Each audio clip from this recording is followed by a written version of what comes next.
Well, good lunchtime, everybody. Russ and the West End Network. Hope you're safe for now. Hope you're safe for now. Hope you're safe and well. Let's talk strikers.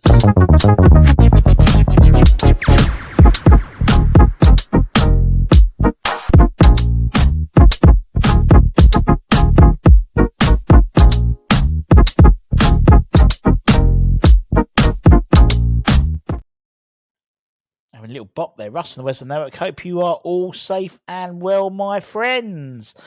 This morning, I spoke about Nicholas Fulcrum. I also talk about Ben Rama, but talking about Nicholas Fulcrum mainly about striker and how, definitely I can see us moving into the striker market in January. Only a few weeks, really. Time flies when you have fun as well. And so it was unsurprising that we've been linked to a number of players. And again, we're talking about Hammers headlines. A few players have been linked with, but not necessarily all strikers. In this afternoon, talk about a midfielder, a defender, and a striker. But I'm going to talk about a couple of strikers we've been linked with recently, and give you my views about them as well. So, firstly, I want to talk Greek. I want to talk about bring him to the Greek.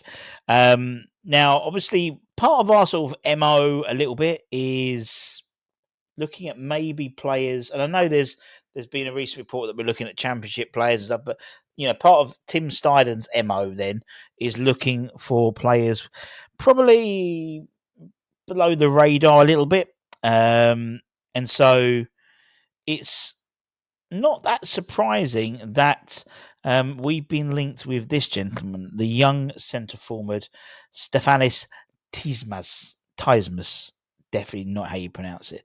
But apparently he's courting attention from a lot of Premier League sides, including West Ham. It's little wonder given his form. He's on loan in Germany at the moment. So he's actually... he was originally... He is from PAOK. Obviously the Greek side, but he is on loan at Nuremberg, the German side. And he has been described as, in quotes, excellent. Perfect. Now, according to Sport Blin, they printed yesterday in the print edition that Nuremberg were planning to activate the obligation to buy Stefanas, which is £15 million purchase option they have to hold, and then within the article, it's alleged that they'll be prepared to sell him to West Ham for £16.6 million. So, in order to make a very quick profit of £1.6 million, he has been in exceptional form in Germany. He's played 10 games so far, 5 goals and 1 assist to his name. Very exciting. He's 6 foot as well, so he's a young lad. He's tall as well. You can see he's no shrinking violet. He's possesses sort of a really nice physique, but a physique to succeed with the sort of physical nature of the Premier League. He's very strong. He's a good finisher. He's got good pace.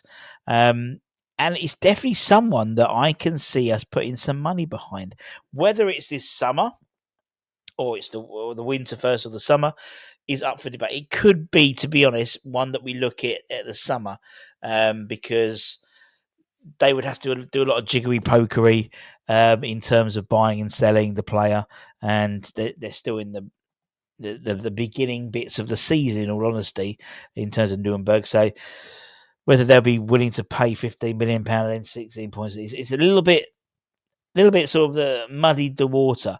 But he's a player, I think, who could... He's exciting. He's an exciting player. He's not going to be someone who I think... Well, I think, come again, we've spoken about it this morning. Come the summer, obviously, we've Mikel Antonio and with Danny Ings both on the, entering the last months of their contracts. Bringing someone in like Stefanis would invigorate that forward line, would bring a youthfulness to the forward line. Again, he's only played a handful of games for Nuremberg, but you're seeing a guy, a natural goal scorer. I think we've got some of them in the academy. To all honesty, I think Callum Marshall seems to score in any way he plays in any division. I think you look at Brad Dolligan, who we got from Worthing. He seems a real natural goal scorer, possibly even in the ilk of Sonny Perkins. When Sonny Perkins like hit the scene, hit the ground running, he was like a real natural goal scorer, and Brad's very similar to that. But I wouldn't be surprised if you start seeing a lot more of this guy's name being touted around the Premier League coming. Probably, I reckon, more likely to be the summer. But we have been proverbially linked with Yuri Alberto from Flamengo, and I think this, to be honest, is probably a more likely January purchase. Obviously, with the Brazilian season the way it falls, it's more likely the season will be finished in Brazil. They're in the off season come the January transfer window, so it wouldn't be surprised that we put another effort in to get him. Us, Everton, Newcastle, and Wolves are all interested in him. We apparently had a bid turned down, I think in the summer of 2023, of about 14 million quid for him. Wolves apparently came close the following January. And then Southampton looked in the summer to get a deal, but nothing could be done. And apparently Southampton saw negotiations run aground due to financial reasons, in all honesty. But it wouldn't surprise me if us going back in for Yuri in the winter transfer window, us and a number of other clubs. I mean, he's the former Zenit to Petersburg man. He's on fucking good form this season. He's scoring out a shitload of goals. Scored 26 goals in all competitions this season. And could it be a case of fourth time lucky for West Ham potentially? He was talking about his Corinthians, not Flamingo. I do apologise. He was talking about his future in a recent article, saying, "I've decided over the last couple of months that I'm going to take it one day at a time." I'm very happy here, but if an offer comes along that's positive for me and for Corinthians, and we can reach an agreement for the sale to happen, great. If not, I'm happy to. I have a dream, and I believe the longer that I stay here, the more mature I'll be able to live in the best possible way. Now, as I said, he's in not bad form, in all honesty. I mean, you look at his goal tally. Where is it? He's scored 26 goals this season so far, which puts him third in terms of the most prolific goal scorers of any Corinthians player in the 21st century. He's now overtaken the tally of 23 set by R9 Ronaldo, and he's just 5 short of matching Carlos Tevez's haul in 2005. And he still has a month left. He's in, he's a natural goal scorer. Whether he'd suit West Ham is another thing, and I think that's the trouble when we look at strikers. We always seem to buy strikers who don't fit our system. The last 3 or 4 strikers off the top of my head: Sebastian Haller, scored before, scored after. Skamaka, scored before, scored after. Really, before then, you've got. You could go through it in time. Chicharito, same thing. Mexican international, legendary Mexican player, couldn't score the goals that we wanted him to score. Too often we buy strikers that don't fit our system. We're surprised why they don't work out.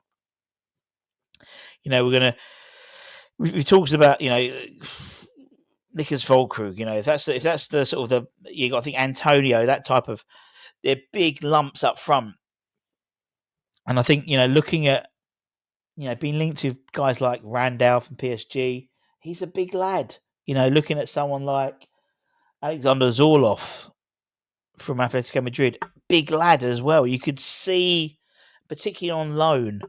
Might have been the most exciting name, but I think for me, something like that makes a lot more sense, maybe. Particularly on loan to obligation as well, particularly when we still got this whole question mark about when Fulcrew's coming back into the fold, so to speak. But it's interesting to see that he's talking about his future. So maybe he's thinking it's time to move on.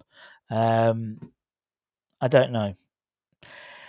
I haven't watched enough of him, to be honest, to give a perfect view of him and what to do. But I'm sure there's people here who are watching now who watch Brazilian football and can let us know, would Yuri work in our form, the way we play at the moment? Not the way we play, but in the formation we play. Sort of having sort of a big, robust target man up front. I just don't think he's that type of player. Maybe Stefanis is. Maybe. Anyway, just a little bit of little discussion. Open up to you for comments, please. Hammer said lines we're going to talk about some more players we've been linked with, and it's going to start. We're going to get a lot more, just because we will do, because it's international break as well. So these when it tends to be all the reports really ramp up. But we'll keep plugging away. We'll keep plugging away, peeps. And if you want to, actually, I tell you, we did put up yesterday for the channel members behind the scenes with Russie B at the Everton game. Did a little bit of vlogging, but behind the scenes, seen parts of London Stadium you probably don't see. And we don't do it all the time, but occasionally. So you get to know a little bit more about what I do on a match day and stuff, because people do ask me that. So if you'd like to see that, become a channel member, hit the button below, the join button, and you get access to all that content, plus our regular monthly podcast, plus being entered into all the prize draws as well. You lucky bastards. Anyway, take care, stay safe, stay warm, stay humble, keep the faith, and come on, you bloody